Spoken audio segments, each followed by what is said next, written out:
Les tableaux qui parlent, une série de podcasts par Francis Rousseau.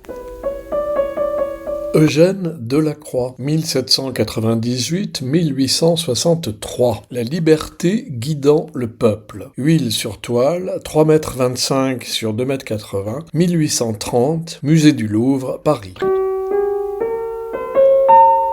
Grâce soit rendue aux travaux de restauration terminés en 2024 et qui ont ôté les 8 couches de vernis successives qui avaient jauni les couleurs de ce chef-d'œuvre romantique, le dissimulant dans une sorte de bouillie marronasse. Elle est plus là. Non, elle est là. Ah oui, tout à l'heure elle était Et là-bas. maintenant, elle est là. On peut y aller, oui, on peut quand même une fois pour essayer. Expliquez. Alors, Débarrassés de cet encombrant voile, les couleurs dominantes apparaissent désormais dans toute leur gloire. Et en fait de couleurs dominantes, il s'agit bien du bleu, du blanc et du rouge, couleurs du drapeau émergeant des teintes grises et brunes de la foule des émeutiers en contrebas. monsieur, Oui. il y a une jeune fille qui demande à voir monsieur. Je n'ai pas le temps de recevoir des jeunes filles pour l'instant. Ah bon, je vais lui dire. Pour la plupart des gens aujourd'hui, cette toile célèbre incarne la République. Une brave fille courageuse, au visage gréco-poitevin, très volontaire, un peu débraillée, mais coiffée d'un bonnet phrygien. Le sein à l'air, Oh mon Dieu! et un bras levé brandissant le symbole même de la République, le drapeau bleu-blanc-rouge, et l'autre, la baïonnette au canon. Pour un peu, on l'entendrait presque chanter la Marseillaise sur la barricade.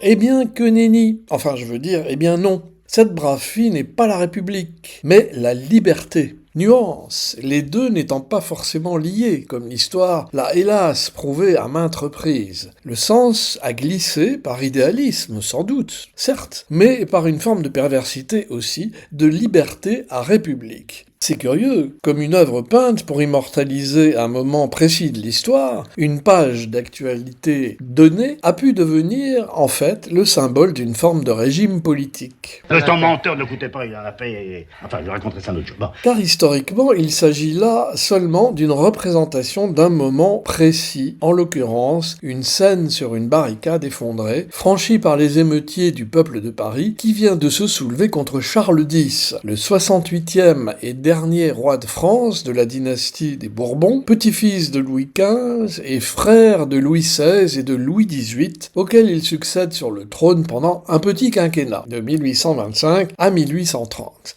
C'est la dernière fois que tu fais ça! 1830, donc, la date précisément de ce tableau qui illustre les Trois Glorieuses, nom donné par les Républicains à 3 journées de révolution uniquement parisiennes qui vont mener à l'abdication du roi. Après Charles X, pas de République, pour autant, mais l'accession au pouvoir de la branche cadette des Bourbons, la maison d'Orléans, en la personne de Louis-Philippe, qui n'est pas sacré roi de France, mais intronisé roi des Français, une nuance qui transforme la monarchie de droit divin en monarchie constitutionnelle. Son règne, commencé avec les barricades des Trois Glorieuses en 1830, s'achève en 1848, naturellement par d'autres barricades qui le chassent pour instaurer, cette fois, la Deuxième République. Frôlez-les à Nanterre, c'est la faute à Voltaire, répétez pas les autres, c'est la faute à Rousseau. Le régime de la République est dès lors le régime des Français. La monarchie ne fut jamais restaurée malgré quelques tentatives, les Bourbons et les Orléans étant profondément divisés depuis l'épisode des Trois Glorieuses, justement, qui ravivait le souvenir de la trahison d'un Orléans qui avait voté la mort de Louis XVI. Qu'est-ce que j'ai mal à la tête, moi? Oui, il a rien du tout. Bon, ce n'est donc pas à proprement parler un événement fondateur de l'avènement de la République que représente cette toile, puisque la République n'arriva que 18 ans plus tard, tout de même. Et pourtant, le glissement de sens, la récupération, dirait-on aujourd'hui, n'a pas manqué de s'opérer de la liberté tant espérée sous les Trois Glorieuses au symbole même d'une République qui n'en découlera pourtant qu'une demi-génération plus tard. Étonnant, non ?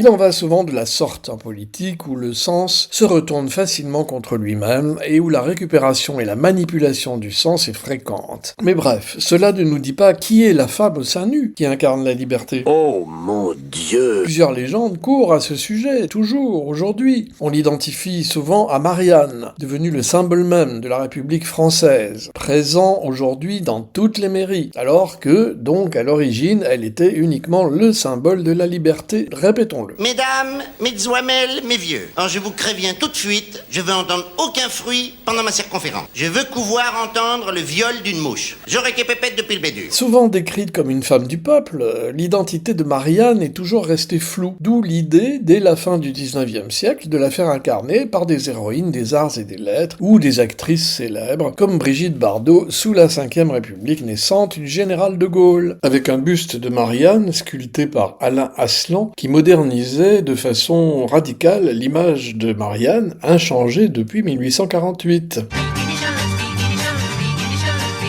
Vont succéder à Aslan et Brigitte Bardot en 1972 Michel Morgan, en 1978 Mireille Mathieu, en 1991 Catherine Deneuve, en 2000 Laetitia Casta, en 2010 Ingrid Betancourt, en 2011 Inès de la Fressange, en 2018 Simone Veil, et depuis 2023 Marianne, dite Marianne de l'avenir, ne fait appel à aucun modèle en particulier, mais offre un visage composite sculpté par la sculptrice franco-anglaise Ise Digan, YZ, de son nom d'artiste. L'opportunité d'apprendre, donc, qu'il y aurait une liberté du passé et une liberté de l'avenir. Qu'en est-il de la liberté du présent ? Paul Éluard. Ce poème fut lancé sur la France par les avions de la RAF.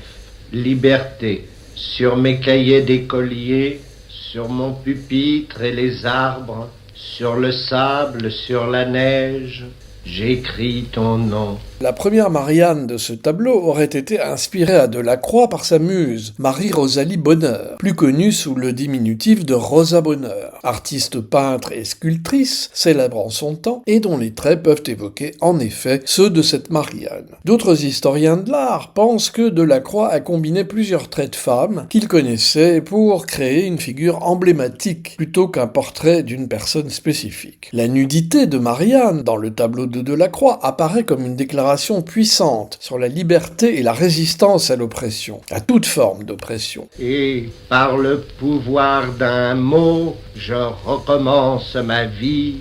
Je suis né pour te connaître, pour te nommer liberté. De nos jours, plus personne ne se pose la question de savoir qui Marianne incarne exactement. C'est dommage, car de temps en temps, cela pourrait servir utilement à remettre certaines pendules à l'heure. Et si d'aucuns s'auto-choquaient que la République liberté ou la liberté République se trimballe ainsi en ville seins nus, on pourrait leur rappeler utilement que si quelqu'un en a la possibilité, c'est bien elle. Elle en a même le devoir.